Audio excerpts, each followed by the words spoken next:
Friends, this is another episode of the Save Yourself podcast. And today I'm going to be talking to Lori Harder.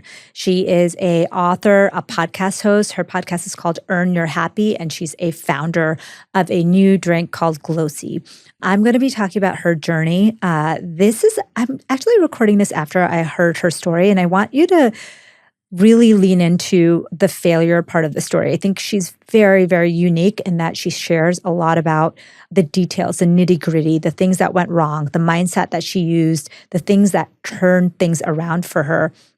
And I think it's really important as we start to expand our bodies and minds and spirits to learn from people who are willing to share the good and the bad. So I'm really grateful for her, and I think you'll really enjoy this episode. So let's get into it. I am so honored to be here with my friend, Lori Harder. Now, Lori, the reason why you're here is, one, I wanted to have a conversation with you in person anyways, and this was like just an excuse for us to get together and have some real conversations about business, about life, about how to balance it all. But I also wanted to introduce you to my audience because I think you're just amazing and they should follow you. Well, you got to come on my podcast, which was so much fun. And I got to hang out with you. And truly, we were just talking before this, that this is why you have a podcast. It's like, it's an excuse for me to I met you through our friend, Lindsay Schwartz, and be like, oh my God, this woman is amazing. Like, how can I spend time with her? I love it. It's such a cool thing to have a podcast for that reason. Because we probably wouldn't, maybe I wouldn't be able to ask you like, hey, would you come for an hour and come sit with me and I can learn all about you? Like, it's so great. It's really hard in this day and age to actually connect in person. What I think we realized after the pandemic is, at least for me, is that the Zoom or like online connection or even phone, it's just not the same. It destroys my soul. Yes. Too much Zoom. We learned about Zoom. I'm like, my God, I literally can't. So I'll start out with a mistake that I made as it pertains to Zoom. So during the pandemic was my first book came out, and it was during the pandemic. And I got the advice from someone very smart, really successful. Mm-hmm. And he was like, what you do is you send a calendar link with openings, any openings. Oh, God. And it's pandemic, so it's all Zoom, so you never have to go anywhere. And they can just book. And I was like, amazing. So I sent out this calendar link to everybody and anyone I knew that wanted to talk about the book, which I thought was a great strategy, right? Right. And soon I found the schedule was booked. I mean, with people, like all different types of people. And there was like 0 breaks from 8 all the way till 6. And even there was some evening ones. And so I did day 1, and at the end of the day, I wanted to shoot myself. And then I had a full week of that already on my calendar. Oh my God. And I literally every day, I was like, this is torture. I didn't have time to like move around. You're sitting in front of a computer. Oh yeah, you can't even go to the bathroom. You're like when you're back to back. And that just shows you that 2 people can have 2 great ideas, but one may not fit you. Actually, both may not fit you. You really do have to find what works for you. What I realize is I need nature time. Mm-hmm. I need in-person connection. I need exercise. Like if I don't have those like things in my day, I'm not going to enjoy the conversation as much. So business, all of this entrepreneurship comes with a lot of mistakes. So yes, I would love to have you share a little bit about your story. And, you have shared some parts of your story in the past. So the whole story, and then also the biggest failure that you can think of in your business. Oh my goodness. Okay. I'm going to go back to the very beginning and I'm going to try to make it quick just because everything that I do now is because of, how I was raised. And I think that we can kind of all trace back and go, oh my goodness, I do what I do now because this is how I was when I was younger. This is how my parents were. This is what I needed to work through. So I'm from a really small town in Upper Michigan. And to make it even smaller, I was raised in a more restrictive religion. So I was only allowed to hang out with the people who were in my church. And at the time, it was roughly about 114 people. And so then I was homeschooled through high school as well. So I thought my whole life I was just going to be going door to door and knocking and talking about the Bible. That's what I did like my whole life until I was 18. And so as a teenager, I started getting this like feeling like I'm supposed to do something more. I don't know what that meant because I didn't really know what more was outside of my television, Yeah. And I got really into fitness in my teenage years because I came from an overweight family. And I remember thinking like, I don't want this to be my fate because they struggled. Like they really struggled with their weight. I remember personally going on at least 8 different diets, like different types of diets, like off and on all the time with my family because we were either on a diet or we were off a diet. It's just, my mom has 5 sisters, same story for all of them. And I actually remember sitting around a table when I was probably, I think it was like 10 years old, and it was with my 5 aunts. And they were aunts, however you want to say it if you're fancy. But I was sitting around with them, and I think I was starting to talk about, like I was getting a little bit into fitness even then, or I would say that I wanted to do something like that. And they'd be like, well, just wait, you're going to be fat like us. I remember them saying that to me. And it wasn't it wasn't like they don't love you. It was literally like no, this is how we are. It's your genetics. So I remember in that moment, I don't know if anyone who's listening right now remembers a moment in their life where someone tells you something and your whole body rejects it. Yeah. And you're like, no, I'm going to show you. I don't know what that meant because here I am still snacking on everything, right? Like having 3 bowls of ice cream after dinner, thinking like this is what every other family does because I'm also not getting exposure to a lot of other people in families. Were you thin or fat or what? I was a chubby kid up until teenager when I started trying to learn all about it. And even then I still really, really struggled. I can tell you, I think I was often on a diet my whole life until, even well into my fitness career. I had to figure that out in my 30s. So that's a lot of where the fitness portion started is as a teenager, I started begging my mom to buy fitness magazines for me. Whenever she'd go to the grocery store, I'd be like, just anything, bring it home. Shape. Or I used to love those. Anything, literally anything. And so at a young age, I would carry the magazines around in my gym bag, everywhere, dog-eared. I knew all the cover models because they were the women who I would learn what they ate. I would follow them. That was the time that it was I would read, they'd put their schedules of what they did in the magazines. And that was my realization. That was one of my first realizations when I was younger is I was like, okay, we're not doing any of these as a family.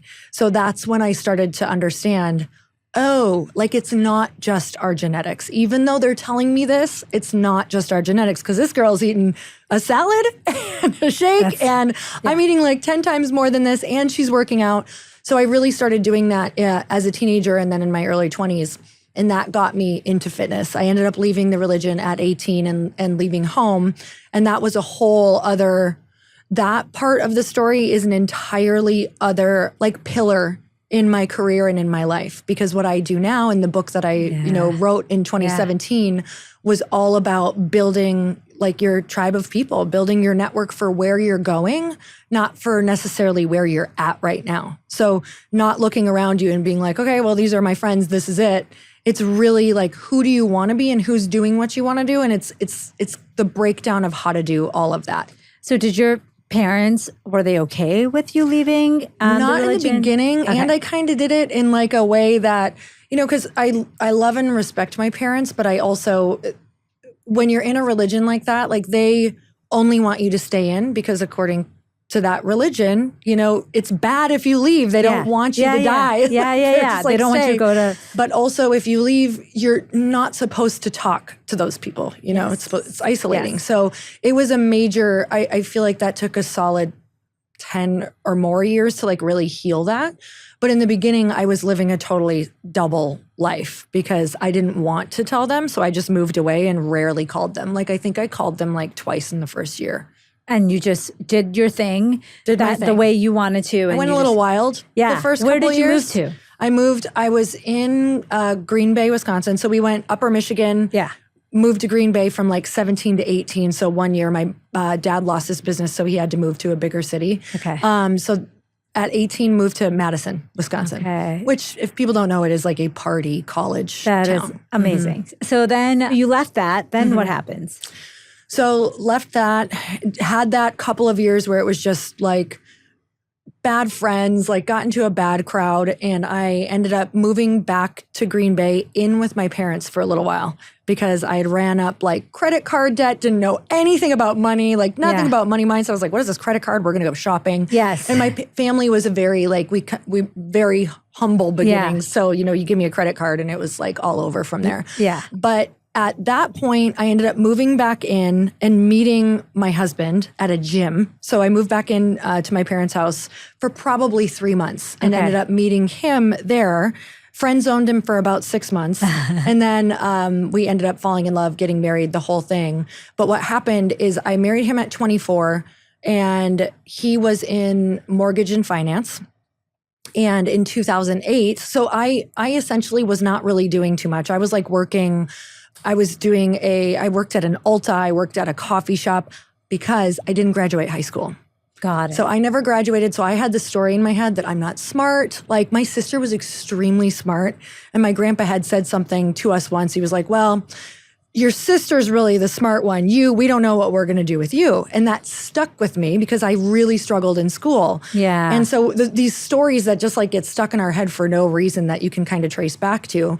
And I did struggle in school and then I did not graduate high school. Mm-hmm. So when I married my husband, it was like I just worked really, really hard at jobs that you can't get ahead in. Yeah. And so what happened in 2008 was the recession happened. He lost his job. We lost everything. We had just bought this brand new house. We lost our home. We lost our cars. We had to sell all of our furniture on Craigslist for like pennies on the dollar. So like all these people walking in and taking things out of this home you just How were you feeling at that moment? Or were you like, I know that there's more? Were you like a positive mindset or was it a negative mindset? Because my parents had gone bankrupt at that age of, when he had lost his business, when this happened again, it was like repeating this cycle. And so I remember when Chris told me, he thought I was going to be like livid because I did it. I wasn't super in the finances, but there's also always a part of us that we know that we're kind of blindly turning. Yeah. You know what I mean? I was kind of turning away from it. I was like, how are we buying all of this stuff? Yes. Like, I know you've got a really great job, but how are we doing this? And it's kind of like I just turned away from it. So when it happened, I felt a massive responsibility as well. And also, like, we were both super young when I was like, he was like 28 or 29 or something. Oh no, he was in his 30s, but early 30s. But at that moment when he told me, I had said to him, and I don't even remember what came over me, but he remembers this vividly as well. It was like, I said, this will never happen to us again. Like we will never be in this position because you'll have those moments in life that rock you to your core. Yeah. And you were like, you knew that you're like, I'm going to do everything in my power. I can literally feel it right now. It's like a fire. Like you're just like, there is no pain of doing something new and scary that is bad as this pain. Gosh. Like, especially when people walk in and like, take your stuff out of your house that you love, that you just picked out. So how do you move on from that? Well, the both of us really started, we've always had fitness as a foundation. And I'll tell you, like, walking is life-changing and it will save your life. Yes. And it will bring you new ideas. Yes. And it will bring you closer to your partner. It will bring you closer to God, to your friends, to whomever. Yeah. And so we had gotten a dog through all of this, and she really started making us walk every day. It was a golden doodle who was extra hyper, and looking back, like, what a gift that was. Yeah. Because we had to walk her twice a day, 3 miles a day. Wow. And just to, like, have an evening where she wasn't biting us. Yes. I totally know what you mean. So we were like terrible dog trainers and we just exhausted her. That was the goal. Yeah. So we had started walking 3 miles in the morning and 3 miles at night, like no matter what. And this was in Minnesota. So I would put like ski goggles on and like big jackets, and we would still walk in like negative below zero temperatures. But what happened when we would walk is that we would start talking about ideas. Oh, and simultaneously we were like, we need help. So let's start reading books. Like, let's start asking people questions. Because when you're desperate, that's when you're willing to do a whole lot of things that you were not willing to do before. Yeah. So Chris and I had started reading a book in bed called Secrets of the Millionaire Mind by T. Harv Eker. And we were like, we're going to go all in on this book. It makes you do really corny things in there, like say things out loud, like I have a millionaire mind, all these different things. But what it also did is like really look at your relationship with money and your stories around money. And we both realized we had so much like messed up ideas of money and what it is and how you get it. And so I think that book just spurred a whole lot of other books all at once. We were reading books at night in bed all the time, like probably finishing a book like every 2 weeks together. Love that. And then the walking. So what ended up happening is that was the first time that, for Chris, when he lost that job, he was a college dropout. So he kind of had a little bit of the education story with me, but it wasn't like he could go get another job. Like that industry was gone for a little bit. Like, gone. You're not doing anything. Yes. It was. So he couldn't necessarily go get another job right away. Yeah. And that was the first time that I was like, oh, okay, I'm going to go do something big. I don't know.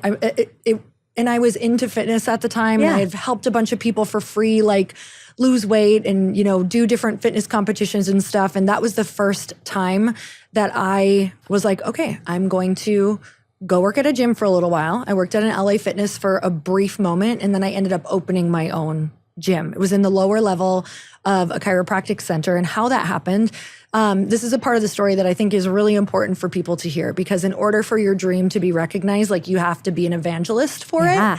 And so while I worked at that LA Fitness making $6 per 30-minute session, which if you calculate our $300,000 debt and having to pay for everything, I'm like, I'm going to be 80 by the time that I get out of this, that we even remotely figure this out. And so I had trained this woman who was only a couple years older than me, and she was opening a chiropractic center, which in the Midwest, that was really rare for me to meet another female entrepreneur who was doing something really big. She was blowing my mind. I'd never met a woman like you, just a businesswoman who's like, I'm going to open this place and this place. Yeah. And she was like, Lori, you always tell me that you want to open a gym, because I would tell everybody. I'm like, oh, this is, love working here, but my goal is really to have my own gym and train and do all these other things. Yeah. And so I would proclaim that, I just owned it, this is going to happen. And so one day she came and she's like, I'm opening a new chiropractic studio. And in the lower level, it's a totally unfinished basement. But if you want, you can go and work there for free if you train me in exchange for a while until you get on your feet. I said, yes. I was down there 2 weeks later. I had zero cash to put into this place, though. Zero. So picture an unfinished basement. I want you to picture, the beams and the wires and the insulation. Yes. This is what we trained in for a year. And so I had my first client pull up. And mind you, I'm broke as a joke at this time.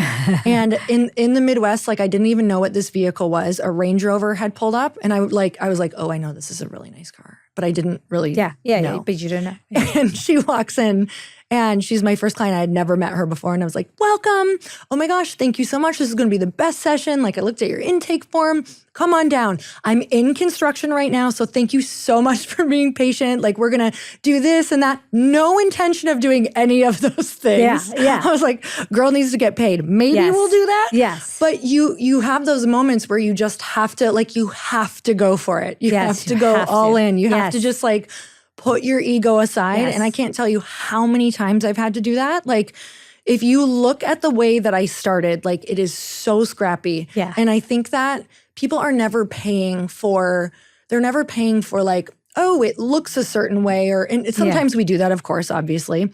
But at the end of the day, I think when you're starting, they're always paying for how you make them feel. Yes. How do you make them feel when you train with them? Because it wasn't like I was the best trainer, but I will tell you that you always had my attention. We always had fun. Yeah. And that was the goal. So then what happened? So you got that. I'm like, what's next? So that first client ended up wanting to train with you? Yep. Okay. So that was the first of starting that business. And I filled my roster really, really quickly between like I said, I just got scrappy. We did Craigslist. There was some people from the gym who came over. Yeah. And then I just I was going to all friends and anyone that they knew, really asking for referrals. I was really nonstop. Come in, I'll give you your first 3 sessions free. I did a ton of that. Yeah. And it worked. Yeah. So what ended up happening is I ended up training this woman who used to work for my husband. And she had always been about 100 pounds overweight while she worked with him. And we had known her for probably, 4 or 5 years. And she started training with me. And in 6 months' time, she ends up losing 100 pounds, literally. Wow. Now, I would love to say that was all me, but my other clients were not experiencing this. Yeah. So this is very difficult. Yeah, this is very, very unique. Pre-Ozempic. So it was extra crazy. It was just like, what is happening here? So during those 6 months, she was always telling me like, oh, I'm doing these shakes and these vitamins, and I entered this competition for this network marketing company. And when I heard network marketing, I was like, oh God, because my parents had done it growing up. Like they didn't really do it the correct way, essentially. I was like, oh God, like no one's going to like you. Like your family stops inviting you places because they think you want them to buy things from you. And so I turned her down so much, even though she was like, Lori, I'm literally, weight is falling off of me. Like I feel so amazing. And I was like, nope. And she knew though that I was really driven by making money at the time. And so on month 6, she gets this idea to bring in her check. And she shows me this check. And it was $13,000. And I was like, wow, this is amazing. And she was like, this is 1 week, Lori. 1 week. And I was like, what are you doing after this? Yes. Let's chat. Like, let me sign because how could she? I like had this moment of, I'm into fitness. Yes. How are you selling this? Like, I'm the one who's put in all this work. Yeah. Which is such a great moment to have. Like, I believe that we should have those moments where at first maybe it feels like jealousy, or at first it feels like, what? Like those are your breakthrough moments of, yeah, because you should be doing it too. Like this is just your little God wink from somebody who's like, okay, this was waved in front of you, or you saw this on Instagram and it made you feel some kind of way, because that should be yours. Like you can do it too. Yeah. So her and I ended up starting to take walks once a day, every day for 3 miles. And she mentored me for, oh my God, she mentored me for quite a few years. But in a little over 1 year, I made $1 million in network marketing. Oh my gosh. And that was the beginning. That just was like, that broke through everything for me. Amazing. So then, but did you stay with the network marketing company? We did. We're still with it, actually. We still get paid by it. Mm-hmm. And you still sell? We haven't pushed it for 4 years. But we did it I worked that business hard for 8 years. Amazing. Yeah. And so then what happened? So from there, that's when, the cool part about building up an income source, focusing pretty hard and building up an income source. And by the way, throughout this whole story, I always had multiple income streams because Chris and I, especially after losing the main one, we just went hard on the theory of have multiple income streams no matter what. Now, I wouldn't say to put your energy out in a ton of different places. It's really smart to kind of build one up a little bit till it's more sustainable and then look at something else as well. So once we built up network marketing to a certain point that we felt good with, I had really gotten interested in personal development because that's what broke me through. I was doing so much personal development, going to events. Yeah. I went to Tony Robbins. I went to Jack Canfield. I did Gabrielle Bernstein stuff. I had so many different teachers. Yeah. And so I was just reading so many books and doing so many things that way that I wanted to now talk about that, because people would come into network marketing and they wouldn't do well. People would come into my gym and they wouldn't lose weight. Yeah. And I'm like, it's a mental thing. Yes. And it's your old story with it. So that became so passionate for me because they were coming to me for a result I couldn't give them unless I had the tool of changing their mind. Yeah. And so that is what I dove really deep into. And I started a women's event. I did that for 9 years. It was a 3-day transformational women's event that I did with 500 women from all over the world. And we did that for a long time. I would do different mini retreats. We did different courses, did course launches for a really long time, had a fitness membership, but it all launched from that original income source. So that's maybe the last 10 years ago. Yeah. Is that right? This is probably 6 years ago. Okay. Yeah. So then now you've moved into personal development and now you're a founder too. So tell us about that. Oh my goodness. Well, I was starting to feel what happened in 2017 is I had, for the first time in my life, I've never thought I'd have this experience, but I had this list of things I wanted to accomplish in my life in the back of my head. And in 2017, I was 37 years old. I ended up checking off all of those boxes. Wow. Mind you, I did not have high expectations for my life at that point, throughout my life. Smaller. So I was okay, I had these events. I did this thing with network marketing and I wrote a book. So that was the big cap. That was the big, writing a book, is like a Yes. crazy undertaking, especially So for crazy. someone who did not graduate high school. That was Yeah. such a mental, I'm Yeah. like, I'm going to write a book Yeah. and be a Yeah, bestseller. yeah. I love it. And so that was like the cherry on top. And so after I did the book, I did like a year-long book tour. Like I worked that book Yeah. and it was amazing. But I didn't love the process of it. Like it was really lonely. It's pretty Yes. arduous. Yes. I mean, I do believe there are different ways that you can do that. I did not do it the easy way. I Yeah. did it more the challenging way. Yeah. So in 2017, I was just feeling this like, what's next? Like Yeah. I didn't know what was next. I had done the event for 9 years, and while it was fulfilling, I was feeling something bigger. You know that feeling where like, I don't know what it is, Yes. but it's like right there, and Yes. I'm feeling restless. I'm waking up in the middle of the night. Yes. I'm not feeling as fulfilled anymore. I'm not feeling as challenged. Yeah. And like things are just on autopilot. Yeah. And I think, people like you and people who are listening, like we don't do well on autopilot. No. It doesn't go well. So I woke up on autopilot, and I had started listening to female founder podcasts. Okay. Well, don't do that unless you want to be a female founder. You'd love that. Love it. That was the problem. So I was just loving all of the different, things they were talking about and problems that they were solving and ways that they were marketing. And I was like, I would love to have something that I could take my skill set and background and like insert with events and with empowering women, but also have a product to sell. Because it's essentially what I did, right? Yeah. With network marketing, Yeah. I always had a product. Yeah. And then I always had events, and they just were like the most beautiful, synergistic, like they feed each other. Yeah. It's dual feeders for each other. Yeah. And so I was like, I am going to start a product.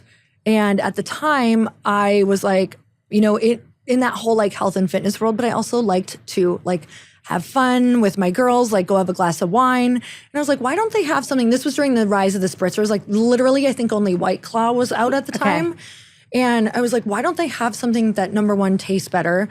Number two is like wine based and is more like a girly cocktail. Yeah. And there's nothing speaking to women on the market. And then what if I also had a non-alcoholic version of the same thing so that my friends who don't drink don't feel weird when we have this That's thing? a great idea. And it was a great idea. Yeah. Everybody loved it. I raised $2 million from Yeah. it, from like 54 females who were all super excited about it. Yeah. And then the pandemic hit. And so I have $2 million sitting in the bank, which by the way, that is a whole other story, raising money, like learning how to raise money. Yeah, that's a whole. I'll do it. Literally, we can do a whole podcast on that. Yeah. That was like Yeah. a whole journey of becoming a different person. Okay. Like belief level. Okay. So fast forward, have the $2 million in the bank, spending this money to get this product out, formulate it, go back and forth, do all of these different things. The pandemic is happening. And then simultaneously, there's literally something that is being named the candemic because there's a shortage of aluminum because like all the big companies are buying up the cans. Yeah. Okay. So all the little guys, like the minimum order quantities for things, like for example, the minimum order quantity for me to order these lids that I wanted, at first it was like 2,500 or 5,000 or something small. It went up to 1 million. 1 million. Oh my Like I gosh. wouldn't even be able to afford the lids. Oh my God. And so this was happening left and right. So people were like, oh my God, these startups they're all failing. Yeah. So then when people saw that startups were failing in that particular industry and many other industries with like warehousing or manufacturing, the warehouses and manufacturers weren't taking them because what would happen is when they failed, they were left with the bag. Like they were Got left it. either without a payment or they were left with all of the product and no way to dispose of it. Yeah. So I remember having to get on warehouse calls with a pitch deck. They asked me for a pitch deck and then locked in money down that if I didn't sell by a certain time, they kept the 15K and I would be out and I would not have anywhere to go. So I was like, insane. I've got like, this is bad. Like I'd spent so much money to get it almost to the finish line to look at the bank account and be like, I'm $1 million into this, about to launch and we can't launch it. Like I can't get this thing launched. Not to mention, if you're thinking of launching a business, please look at if it's highly regulated. Like alcohol, the amount to even get in the game with my lawyers was like, you're going to be spending, you need to raise hundreds of thousands of dollars just for your attorney's fees if you're going to do like a, anything highly regulated. Wow. So then what happened? So at that point, thank God I have a network because I something that must be shared on this is like, I can say all this now and sound like, oh, this is what happened. And then I did this and I pivoted. It was literally the darkest point of my entire life because I didn't just raise money from people that I didn't know. I raised it from my favorite female mentors. Yeah. I raised it from my best friends. Yeah. I raised it from the network who had trusted and like believed in me Yeah. throughout the past 5 to 15 years. Yeah. And so I created so much pressure for myself around, oh my God, did I fail? Like, how do I couldn't even fathom writing the investor letter of like, so here's what happened. Yeah. Because even though it's COVID and this was happening to everyone, we all didn't know. Yeah, Do you know what I nobody mean? knew Nobody's what like was happening. talking. Yeah. Nobody's understanding. Yeah. I'm just thinking I suck so bad. Yeah. And also, yeah, that decision wasn't the best decision to Yeah. get into alcohol if I wasn't going to raise like $10 million. Yeah. I didn't know that until I talked to someone really, really, really inner circle of alcohol finally told me that. Yeah. But you don't necessarily get access to these people. Like, did I talk to people in that industry? Yeah, I talked to 20, 30. Yeah. But And you didn't know the details of. but you don't And get the all pandemic details. really changed the supply chain. Totally for sure. changed everything. Yeah. So I had, by like the grace of God, I got connected to this woman who she wanted to connect with me out of the blue for no reason. We talk about it to this day. She's like, I just saw you were friends with my friend. And I was like, hey, can I connect with her? I see she's doing this thing. I'd love to get on the phone with her. And so I get on the phone with her and she tells me like, hey, so I see you're doing this thing. I don't want you to fail. And like, that's not what I wanted to hear right now. She essentially was like, this isn't going to work for you unless you're a celebrity or you have $10 million that you're going to go burn. And I was like, oh my God, I can't believe I'm getting this now. Well, it's better to get it now. It was so much better to get it. But at the time, my whole body was like rejecting it. Yeah. And thankfully, we stayed in touch because a little while later, I was like, do I have a viable business? Like, I need a conversation. Like, what does this look like and what can I do? Yeah. And she was like, okay, here's the deal. Here's your options. And then here's like, you could just pivot because everybody does. Yeah. Like, I didn't know that though. Like, I didn't know that most of the time, the product that people start with is not the one that they end up launching. I know. It's not something that people talk about very often. And they need to because that's where people quit. Yeah. That's where people like quit or feel like they failed. Yeah. I believe now that first idea is a breadcrumb. Yeah. It doesn't mean it's not going to be the idea, but it's the initial breadcrumb that makes you get so in deep enough that you're like, shit, I can't, like I have to figure out what else is this? Yeah. How else could this serve? What is it? So we pivoted into what is now Glow-C, which is a daily beauty supplement for skin and gut. And how that started is because during the whole, creating the alcohol and the rosé, we were like, okay, so this may not make a lot of money because we're really struggling. And what is this going to look like? Can we put it on subscription? Are people going to want to do that? What if we do a product that's an upsell that could also go on subscription? So I already was thinking, and at the time I was taking so many hydration products because I'm like a 4-year-old toddler. I needed like something flavored in my water. Yeah. And so at the time that we were pivoting, I had looked down at this hydration stick that was popular that I was using, and I'm like, oh my God, I'm literally just drinking really expensive salt and sugar or salt, whatever. And I thought, I'm already drinking water. I hate taking supplements. Like I'll do it, but I don't love it. And I'm terrible with the skin routine. Like I really try. Like I love good skin, but I'm like 10 steps, can't do it. No. What if we did something that was like in this water, made it super easy. Like if you could only do one thing a day, that was the question I asked. Like if I could only take one thing a day, what would I put in it? And so that's how we ended up with Glow-C.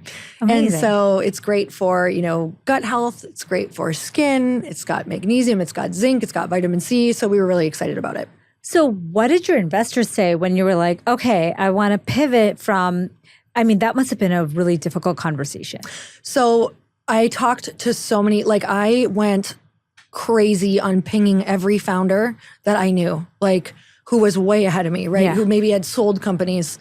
And this is where like the scrappiness level that you have to have, I think when when you start a company or you want to go anywhere is like, I was desperate again. And these times are so important because I wouldn't have DM'd the people that I DM'd, or messaged the people that I messaged if I didn't feel like, oh my God, what do I do? Yeah. And so I reached out to people and like, hey, I really like, could we jump on the phone for 15 or 20 minutes? Here's my main question. Yeah. Here's what this looks like. And my husband was really good friends with a couple founders that he connected me with too. And so I got on the phone with them and I said, what does this look like if I'm going to do a pivot? How do I communicate that? And they're like, you have to already have your story and already have the product and be so bought into this yourself. Like you need to go convict yourself with this message so that you can go and re-pitch them and tell them why this is a much better idea. And I was like, okay. That sounds so scary. And also I knew it was true. Yeah. And I was like, I'm the founder. I'm the leader. This is a better idea. Yeah. This is a better idea. I don't need half as much money. We have plenty of money left to get this like out in the world. Yeah. This is way more aligned with my audience. This is way more aligned with my investors who half of them stopped drinking, which is like so crazy because they'd write me like, sorry, I'm not going to be able to advertise it. I quit drinking. I'm like, oh my God. And then, you know, we can put this on subscription. We can't put alcohol on subscription. I can't put ads behind alcohol. I can put ads behind this. Like there were so many reasons that they helped me build a case for. And like, I had people read my investor letter before I sent it out. Like it was very even well all of that out. Sounds so difficult. Like investor was. letter, talking to, you know, like, was everybody okay with it? I had a couple who were not. Okay. And what did you do at that point? I had like a couple crying fits while I read their emails.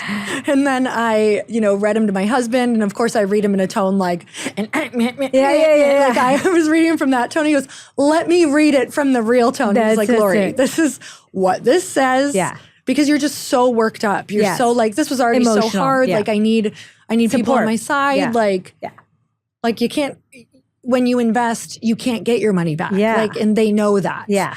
And so it just feels like, I think at the moment you initially feel like, oh my God, I need allies right now and I can make this work.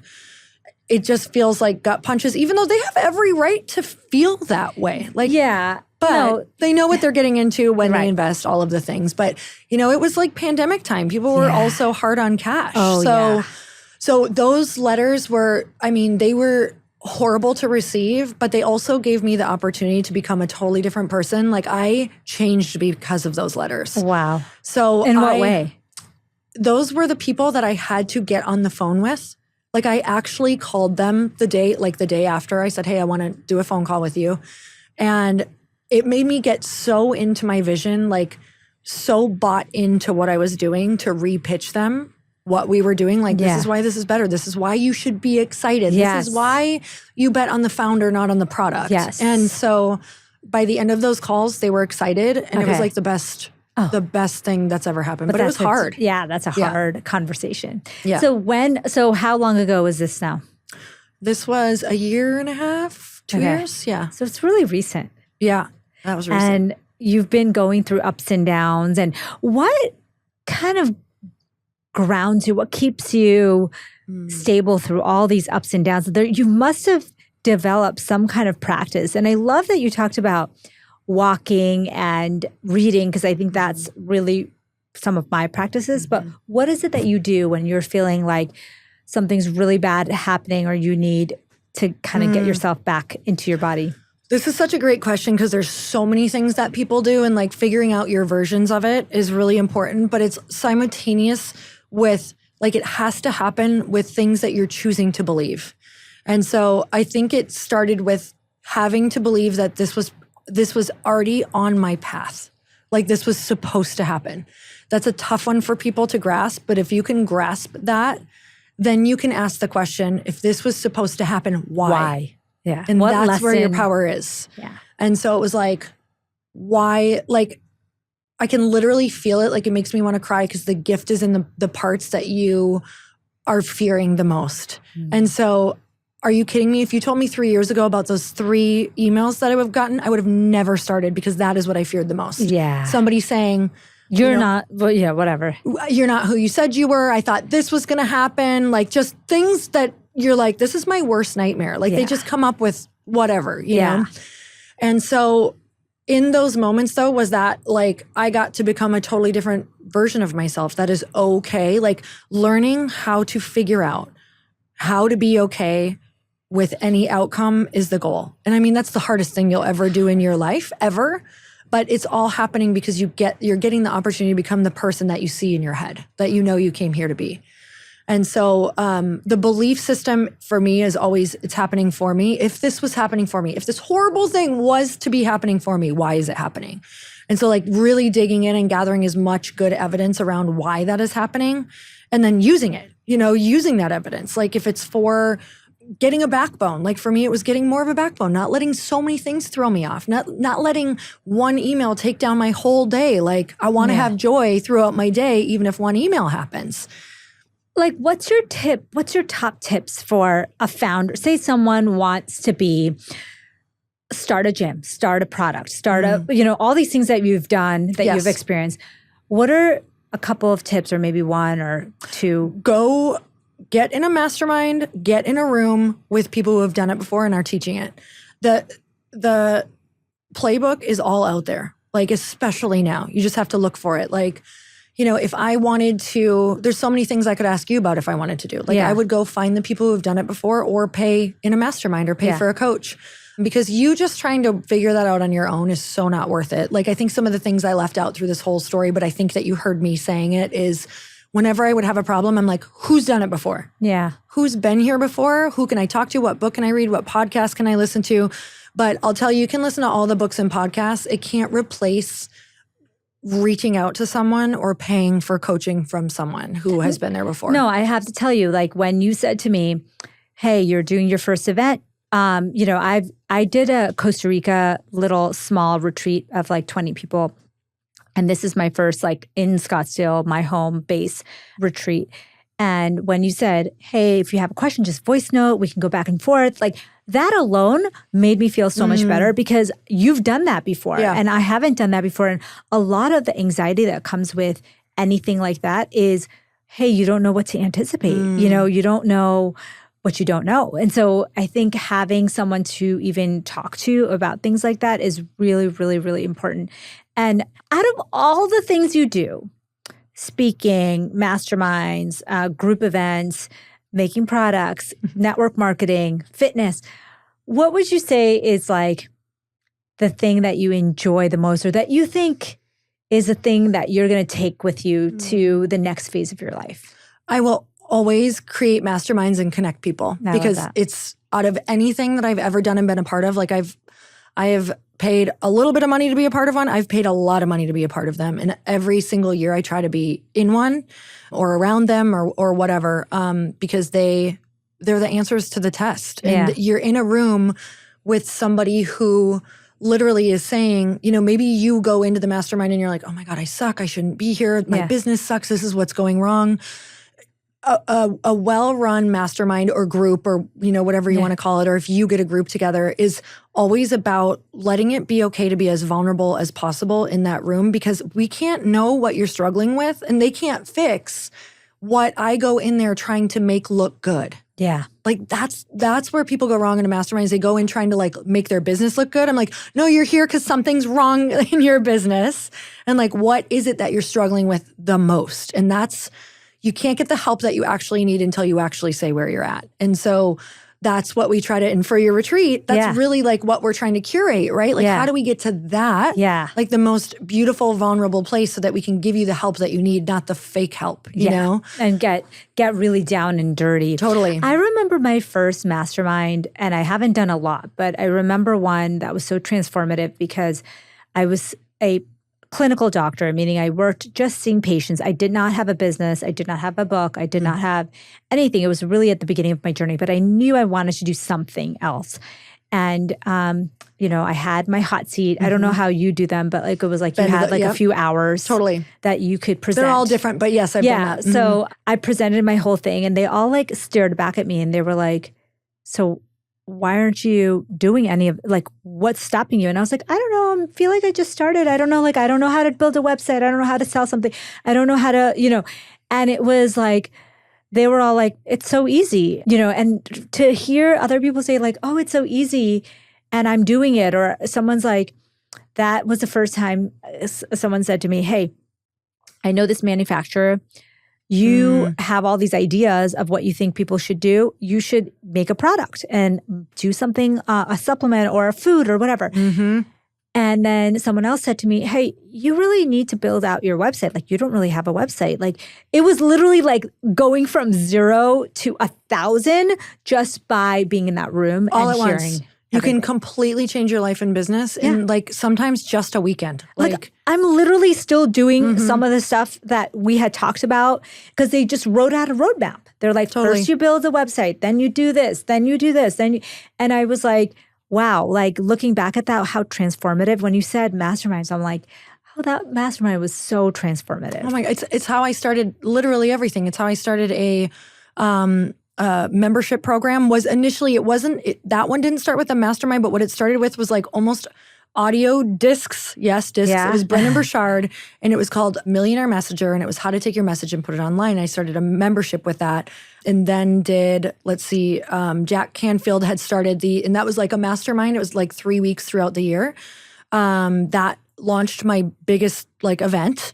Oh my gosh. And then the podcast started because of a mastermind. I was in Lewis Howe's mastermind. The podcast has like been so great. Like I've been able to monetize that in a beautiful way. And it's a top entrepreneurial podcast. How long have you had that? 8 years. Amazing. And that's all launched. Do you run a mastermind?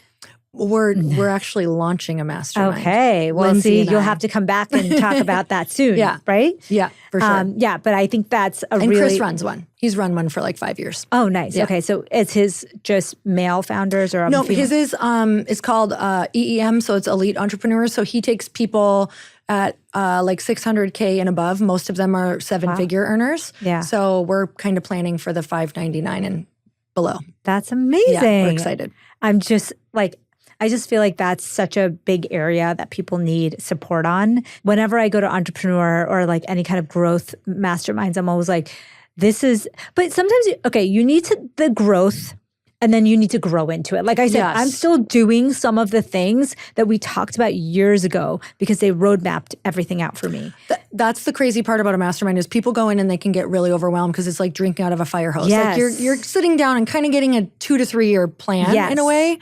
And the thing is people will be so far ahead of you in there that if you get caught up in hearing everyone in the room, you can actually digress. Yeah, and you need some time to actually like take action on some of those things and then as you're in the next phase, you need it again. Yes. So I think that's we always say like take one thing. Like take one thing and integrate it and you'll get your money's worth if you just took the one thing and integrate and then come back again like next year. Okay, I love that. Well, I could talk to you for probably a couple more hours, but you have places to be. And so we're going to let you go. I want to know if you have any words. I usually ask, and you don't have to do the whole routine, but do you have like a morning routine or an evening routine that you always follow that you would share with people that's kind of like your success strategy? Yes. Okay. It's super simple. For the last 10 years, Chris and I on our walks, you don't have to do this on a walk and you don't have to have a partner. You can journal this if you don't have a partner, or you can voice note it to your friends like I do back and forth to Lindsay. Love it.